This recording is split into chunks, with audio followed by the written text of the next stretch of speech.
நான் வந்து அச்சய தேதிக்காக 5 லிட்டர் பால் எடுத்து காய்ச்சிக்கிட்டு இருக்காங்க.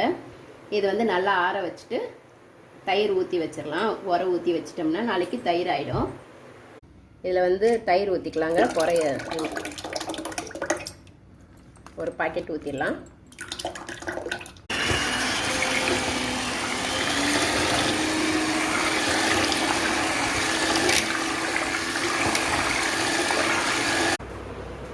இஞ்சி போட்டுக்கலாம், பொடியாக கட் பண்ணது. பச்சை மிளகாவும் பொடியாக கட் பண்ணது போட்டுக்கலாம். கொத்தமல்லி போட்டுக்கலாங்க, பொடியாக கட் பண்ணது. இதுக்கு தேவையான அளவு உப்பு போட்டுக்கலாங்க. தேவையான அளவு தண்ணி ஊற்றிக்கலாம்.